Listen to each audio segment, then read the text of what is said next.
The Warriors need to add more wings to their roster this offseason. The good news is there's a lot of solid 3-and-D forwards that will be free agents in this 2023 offseason. It's pivotal that they sign guys who will not only be a perfect fit for their roster with their length and shooting, but sign guys who are willing to sacrifice their roles and take pay cuts for a chance at a championship, much like Otto Porter and Nemanja Bjelica in 2022. I have a list of guys who I believe might fit this description perfectly, so let's get into who the Warriors' top free agent targets should be for a 2024 championship run. The first free agent who I think would fit perfectly on this Warriors roster is Torrey Craig. He just came off a really excellent season with the Phoenix Suns, averaged around 7 points a game, 5 rebounds, and practically 40% from 3, and he's a really good defender, right? Absolutely perfect player for the Dubs. Now, the thing I fear is that, he may not want to take a vet's minimum contract to sign with the Warriors. He could be looking for a bigger contract, right? Let's say somewhere around like 3 years, 12 to 15 million, right? Or maybe even more than that, because I think his value was definitely understated with this Phoenix Suns team. Now, the issue is, right, like he wasn't really in the Phoenix Suns rotation throughout the playoffs. They kind of opted to use Terrence Ross more, and Monty Williams kind of experimented with other players. But I thought Torrey Craig overall had a really good season and did have a really good postseason when he played. But really the question is, would he be willing to take a vet's minimum to sign with the Warriors? Honestly think he might. He kind of get a good amount of opportunity again, because when he was on the Phoenix Suns, in 2021 and 2022, and even this year's playoffs, he kind of fell the rotation. He didn't get much opportunity, but with the Warriors, I think he can really prove that. So I think he'd be a good option for the team. But like I said, the question is, would he want to take a pay cut and sign the vet's minimum to be with the Warriors? The next player I have is Yuta Watanabe. He kind of fell in the rotation for the Nets once they, traded Kevin Durant and Kyrie Irving, because the Nets had so much wing depth after those trades, but he was really good when he played. A really good defender, great energy guy. He shot almost 50% from 3, but I think the thing is teams may not offer him a contract because, like I said, he was out of the rotation for, a near 500 Nets team throughout the season. But maybe he wants to rebuild his worth and show that he can be, a solid rotation player throughout the entire season. I think he could do that with the Dubs. He kind of rebuild his value, kind of like what Otto Porter did.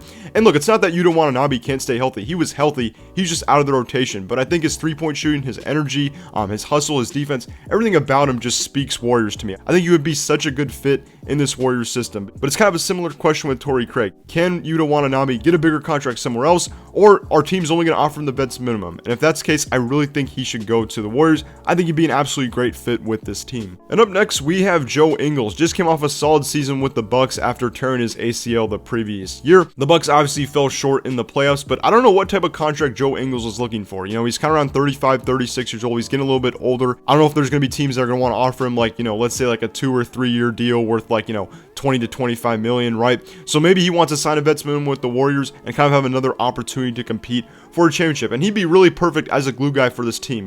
Guy that can, shoot threes really well. He's been one of the league leaders in 3-point percentages for quite some time now. And then is just veteran leadership, his IQ, his defense, really everything about him. And he's not the most athletic guy, right? He can't jump the highest, he can't run the fastest, but he is so smart. He'd be a great guy in the locker room. And I think if he wants a chance at a championship, kind of like what he wanted to do with the Bucks this season, I think the Warriors would be an absolutely great fit for Joe Ingles. The next guy is Jay Crowder. Kind of similar thing with Joe Ingles, was on the Bucks, but he kind of fell out of the rotation. The Bucks did trade 5 second-round picks for him, so maybe they might try and keep him, but at the end of the day, Jay Crowder wasn't even in the rotation for the number 1 seeded Bucks, who got beat by Miami in 5 games in the first round. So it's unclear kind of what Jay Crowder's value would be on the free agent market. He sat out most of the season because he wanted out from the Suns basically until he was traded.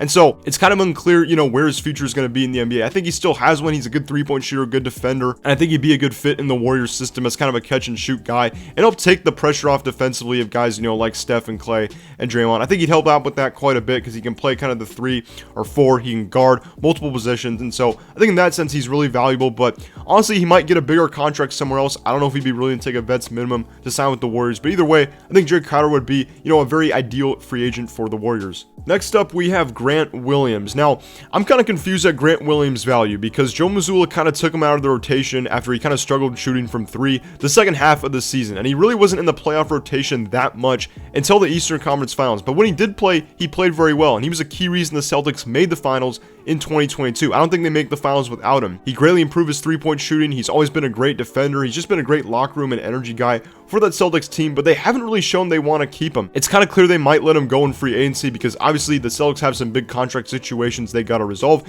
and Grant Williams likely isn't a priority. But either way, another team might give him a larger contract, but maybe the Warriors could convince him to sign there. But I still think he'd be a really good fit considering, you know, all the intangibles he holds, the three-point shooting, just pretty much everything about him. But yeah, like I said, I don't know if he'd be willing to take a pay cut to sign with the Warriors. I mean, he did just play the Warriors in the finals last year. I don't know how that worked, but at the end of the day, the NBA is a business, and I think he could really boost his value again with the Warriors, not only showing that he can have a good regular season like he has the past 2 years, but that he can be a consistent playoff rotation player. And like I said, he would definitely do that with the Warriors. But the question is, you know, our team's going to offer him, you know, larger contracts than just a vet's minimum. I think they probably will, but this is kind of a stretch, I think, to say that Grant Williams could sign her just because, like I said, Warriors can only offer him the vet's minimum, and I don't really think he's going to take a vet's minimum. I think he would get another larger contract somewhere else, but it's still a good idea to have. I think Grant Williams would be a really good player for this team and just be a great fit alongside Steph and Clay. And this kind of last free agent is TJ Warren. He was on the Suns with Torrey Craig. He just came off some major leg injuries though, but he kind of showed some flashes of what he was in the bubble, where he averaged over 20 points per game on like 50% from three. But he'd be a good scorer off the bench for the Warriors, has improved his three-point percentage over the year, and can be a good defender. He's got some great size and length, but just given his injury history and given that, you know, he was kind of in and out of the rotation for Phoenix this past year, I think it's realistic that he could sign a vet's minimum. You know, I think he wants a chance at a championship, and I think out of all these free agents I listed, I definitely think he's the most realistic along with Yuta Watanabe.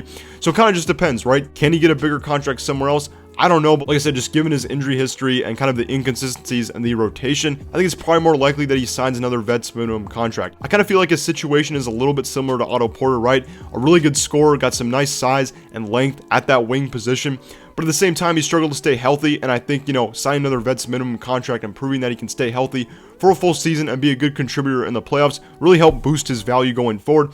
I think the Dubs would be a great place to do that for TJ Warren. And then kind of a 7th/honorable mention free agent, I have Jeff Green. He's played really well for the Nuggets in the playoffs, been a staple in their rotation, but at the same time, if he wins a championship with the Nuggets, I don't really see him leaving there. The Nuggets would likely re-sign him. He's around 36 or 37 years old anyway, so he might actually retire, but I think he'd be a good fit in the Warriors roster. At the same time, though, I don't really think he's signed there. I think he's been such a good fit with the Nuggets. He's been great for the locker room, great in their rotation. And then, like I said, if he wins a championship, I don't think it's likely that, you know, he stays in the league. He might retire, honestly. He's had a really good, productive, long career, but who knows? He may be looking to play more. The Warriors might be a good fit for him, but ultimately, I think Denver might re-sign him just given how good he's been for them. But this is kind of a list of free agents I was thinking for the Warriors. All these guys are very similar in their 3-and-D skill set, and so I think they'd be good fits. The question is, can the Warriors convince these guys to sign with a veteran minimum so they have a chance at a championship? You know, they did it with Otto Porter and Nemanja Bjelica, and I would think the Warriors could do it again. Now, maybe a lot of that was because of Bob Myers, you know, and now he's not on the team anymore. But regardless, I think the Warriors system and culture would play a huge part in signing these guys. So thank you so much for watching.